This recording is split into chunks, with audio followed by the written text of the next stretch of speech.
Even if I get married, you're still my number one. Is it okay to say you prefer me over that woman? It'd really be sad if we suddenly couldn't meet as soon as you're married, you know? I couldn't believe my ears when I heard Tom's words coming from the living room. It was shocking to actually hear it with my own ears, even though I kind of knew. It's not that I didn't believe it, but Emily's story seems to have been true. I'd heard he was careless with women since a long time ago, but I never imagined it would come to this right before the wedding. Emily and I exchanged glances and quietly left the house. Maybe it was better to find out now, before the marriage certificate was signed. With Emily as an ally, it seems like things will go smoothly from here on out. I thought our relationship had been going well until now because I didn't notice anything, or maybe I was pretending not to notice. So it was like a puzzle that easily falls apart as soon as one piece is missing. One after another, various pieces of evidence about those two that I didn't want to see appeared, and I started to wonder what I had been seeing in Tom, almost to the point of disgust. I will never forgive Tom and Christy. With that resolve in my heart, Emily and I started planning how to give those two a taste of hell. My name is Jessica Young. I'm currently 25 years old, working in the HR department of the administration division at a company, and I'm known as a silent, icy woman, so much so that people say talking to me is like talking to a stone. I'm just not good at speaking and find it hard to initiate conversations with others. It's not that I prefer to be silent or that I intentionally take a cold attitude. And now, I live in our own home with my fiancé, Tom Smith. At work, where I hardly ever talk, Tom was the only one who proactively tried to strike up conversations with me. Tom is 2 years older than me and is so skilled in the sales department that it wouldn't be an exaggeration to call him the ace. He started talking to me soon after I joined the company as a new grad, and he was relentlessly pursuing me. Despite being in different departments, he frequently asked me out for lunch or drinks. Tom, a refreshing and handsome man, was rumored to be the target of many women from various departments, so I indirectly turned him down, suggesting we shouldn't be alone together. But Tom was persistent and even pushy about wanting to go out with just the two of us. At first, I wasn't even interested, but I gradually became aware of him as a man older than me, acted like a devoted dog around me. Tom always took the lead, was good at talking, and also good at listening. I saw him at work, and he seemed like a serious, capable person.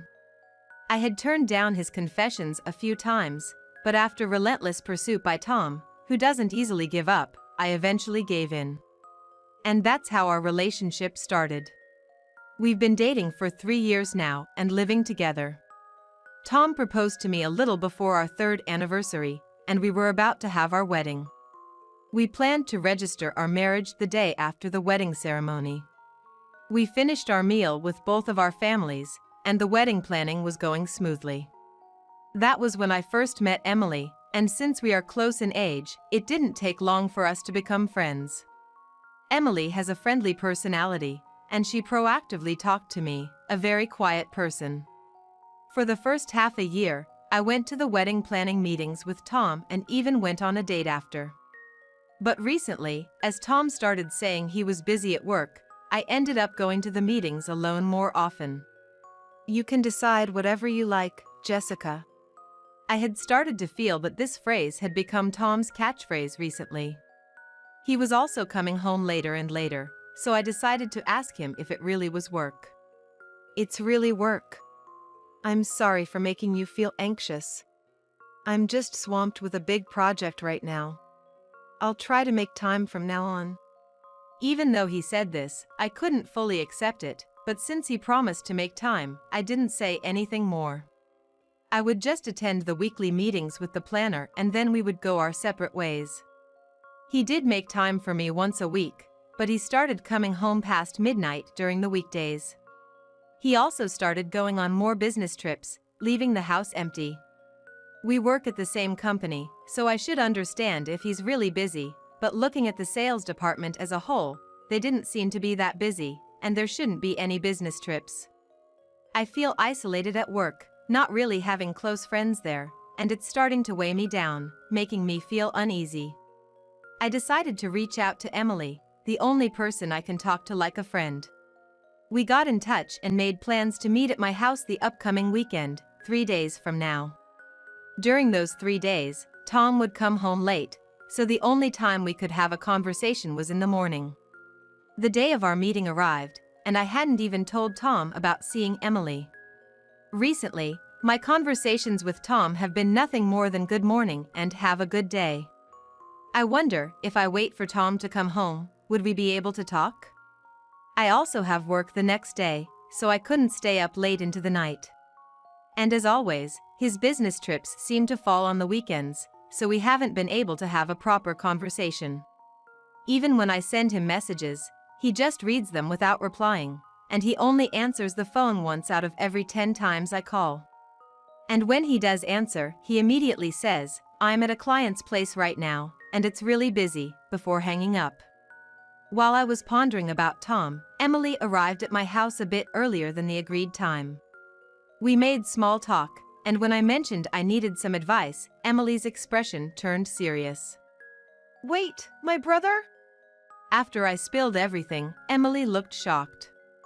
But she quickly started speaking apologetically. "You know, Jessica, I've been debating whether or not to tell you this, but I think I saw my brother downtown during one of his supposed business trips.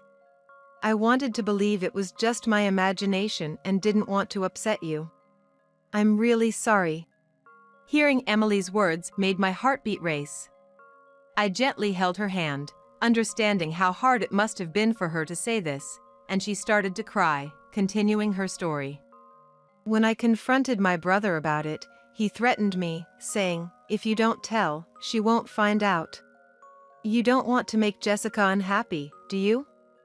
And with the wedding coming up soon, every time I saw how happy you looked, I just couldn't bring myself to say it. I'm so sorry, truly. Emily, it's not your fault, okay? I'm sorry, and thank you for bearing with this alone, for being threatened, and still telling me everything. You must have been really hurt." Emily broke down, as if she had been holding everything in. I also learned that Tom had a history of being irresponsible with women. I felt bad for Emily, but a part of me still couldn't quite believe that the kind Tom would cheat. To get a clear answer, I decided to hire a detective agency and told Emily about my decision. She agreed, saying it was a good idea.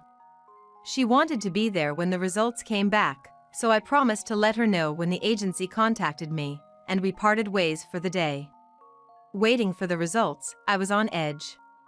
One day after work, I received a message from my mom asking, "Can you come to our place this weekend with Tom? We need to talk about the wedding." Since my parents live far away, it would mean staying overnight if I went. I messaged Tom about going to my parents' place together for the weekend, but he replied quickly, saying he couldn't get out of work. So, I ended up deciding to go alone and told my mom. I also informed Tom that I would be staying overnight at my parents'. However, as usual, he didn't reply to my message. The weekend arrived, and Tom left early in the morning, saying he had to work. As I was about to leave my house after breakfast, my mom called. "Jessica, I'm sorry, but your dad has the flu. We just got back from the hospital. Since Tom is at work too, can we reschedule?" "Sure, I understand. Tell Dad to get plenty of rest, and you take care too, Mom." I hung up, my plans now cancelled. Just then, the detective agency contacted me, saying their investigation was complete, and asking me to come to their office. I texted Emily to see if she could meet up now, and she could, so we both headed to the agency's office. After hearing the results of the investigation, we were utterly shocked. The person my partner was cheating with turned out to be Christy Grubb, a new employee at our company. She worked in the same department, in the same section as I did. She stood out because she was quite attractive, which is why I remembered her name and face. Even though I knew, I didn't want to accept the reality, I was desperately holding back my tears. We thanked the detective and decided to go back to my house to talk about it together. When we got home, I saw Tom's shoes, and next to them, a pair of unfamiliar black pumps. We quietly closed the door, trying not to make any noise, and crept down the hallway leading to the living room. I've always put you first, even after getting married. Is that your way of saying you like me more than her? I mean, it's gonna be sad if we can't meet up after you get married. While you say that, you're also engaged to that stoic boss, aren't you? But you like me more, right? You little devil. We could hear the unwanted conversation coming from the living room. I couldn't believe what Tom was saying. Hearing it with my own ears, even though I knew about it, was a shock. It wasn't that I didn't believe Emily, but it turned out that what she said was true. I had heard that Tom was careless with women before, but I never thought it would come to this, especially right before our wedding. Emily and I exchanged glances and quietly left the house. We went to a nearby cafe, and for some reason, I started to laugh. Emily looked at me worriedly. Emily, there's something I need your help with. I thought so. I'll do whatever I can. And that's how we started plotting our revenge. From that day on, I stopped talking to Tom. He seemed to sense something was up and started talking to me first. By this time, we had less than a month until the wedding. Even though Tom started talking to me, I responded coldly, which made him stop going on business trips and start coming home early. Oh, you're home late, Jessica. Welcome back. The boss decided to let me leave on time since the wedding is coming up. I can finally relax now. When I came home, Tom would start making excuses, even though I hadn't asked him anything. I just responded, "That's great." We had never fought before, but this was the first time Tom raised his voice at me. What's the deal with your attitude? It's really pissing me off. Did I do something to you? Why are you being so cold? Is this your way of getting back at me for coming home late before? It's nothing like that. Whatever. It's irritating to come home to this, even though I can finally come home early now. I'm going out for drinks with friends today. With that, he busied himself in his room before leaving, stomping his feet as he went out. I figured he was probably going to see that woman. Tom's bedroom door was left open, so I went in to close it and took a quick look around. The closet door was open as well, and when I stood in front of it, I realized his suits were gone. He had probably taken them with him, meaning he wasn't planning to come back tonight. That meant we could proceed to the next step of our plan. I called my parents and told them about Tom's affair and our plan for revenge. They were surprised, but they told me if I was going to do it, to go all out. After hanging up, I saw that Tom had sent me a message. Do you understand why I left? You better think about your behavior. I didn't reply, just took a bath, and then went straight to bed. Somehow, I wasn't feeling sad or angry anymore. I was actually excited about our revenge plan. Emily was probably telling my in-laws about Tom's actions by now. I had given her copies of the photos we received from the detective, so they would have to believe her. I wasn't sure if they would join in on our plan. Even if they tried to stop us, we were prepared to go through with it anyway. The next day, Tom came back home and threw his bag on the table angrily when he saw I didn't greet him. Enough is enough, Jessica. What's your problem? If there's something bothering you, you need to say it. You can't expect me to read your mind. Oh, welcome back. Are you mocking me? Don't you have any affection at all? Why can't you be more like her? Tom caught himself mid-sentence, realizing his slip-up. Could I take that as a confession?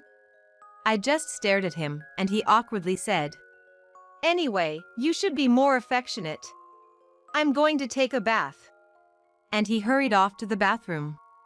In the meantime, I went to my room and reported the conversation to Emily via text. "What? Is that a confession?" she texted back, clearly amused. And finally, the day before the wedding. My parents are staying at our house, so I suggested that Tom should stay at his parents' house, and he is already gone. So, I was helping my parents pack up their stuff. Jessica, are you really leaving this house? Yeah, I'm fine now. The memories with Tom are just memories I don't need anymore. With those words, my parents seemed to understand, and they packed the luggage into the car for me. We arranged for a courier to pick up the items that couldn't fit in the car at a later date. The next day, I woke up early, did my makeup perfectly, and was all ready to go. Then, I received a call from Tom. I ignored all his calls, and he started sending me a barrage of messages like "Where are you? What are you thinking?" But I ignored those as well. Later, I got a call from Emily, who was at the venue. As soon as Emily confirmed that I had picked up the phone, she asked the venue staff to make it possible to project my phone screen onto the screen at the venue. I switched to a video call, took a deep breath, and started speaking to everyone at the venue through my phone. Thank you all so much for coming today to celebrate with us. However, I am unable to marry Tom. I will let his sister Emily explain the details.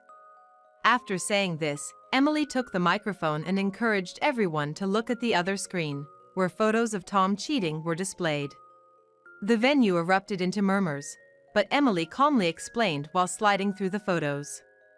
Tom and Christy, who had been boldly sitting in the venue, turned pale.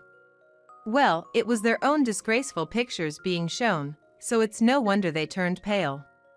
Suddenly, Christy stood up and shouted in front of the screen, "Don't look. This is a misunderstanding. Someone erase this." Tom also grabbed the microphone from Emily and said it was a joke for the wedding entertainment, but no one believed him. The boss from his company started making a fuss saying, "What is going on here?" And his friends were somewhat amused, saying, "Isn't this bad?" Then, Tom's father angrily snatched the microphone and began to speak.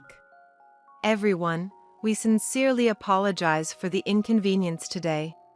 Our foolish son has caused you trouble. We will return your gifts at the exit, so please at least enjoy the meal. Thank you for coming today. We will be leaving now. Excuse us." And with that, he grabbed Tom by the neck and left the venue. Christy, who was engaged to her boss, seemed to be in a muddy situation, but they had already started fighting. "It's not true. That's a doctored photo. I would never do such a thing. Please believe me." She was desperately trying to get her boss's attention, but he didn't even glance at her and just left. People around Christy seemed to be taken aback by her crying.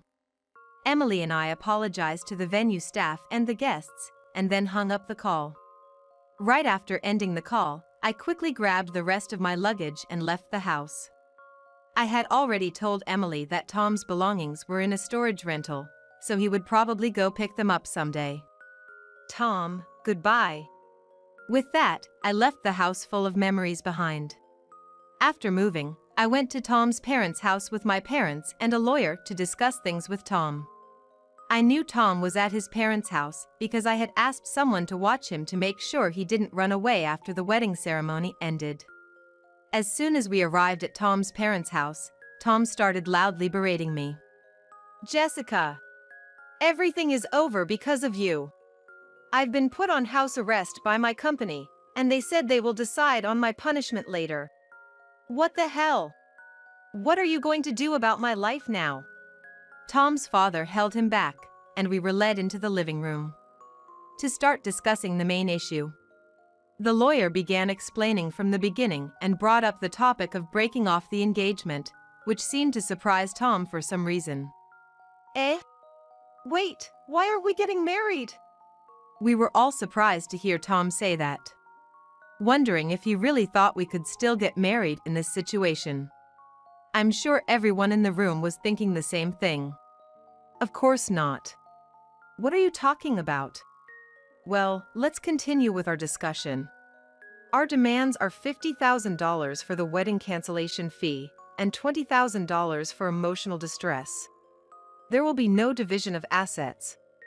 If you refuse this amount, we will immediately take legal action. Tom seemed like he was about to say something, but his father stopped him. It was his father who spoke on his behalf.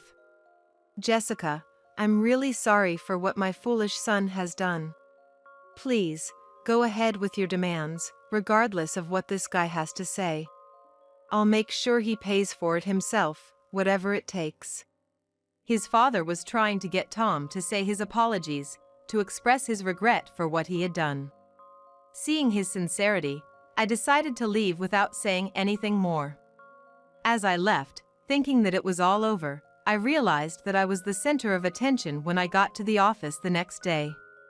But since no one talked to me, I was able to go about my work as usual. When it was time to leave, I was about to head home when someone called out to me at the entrance. I turned around to find Christy, with a look of rage on her face.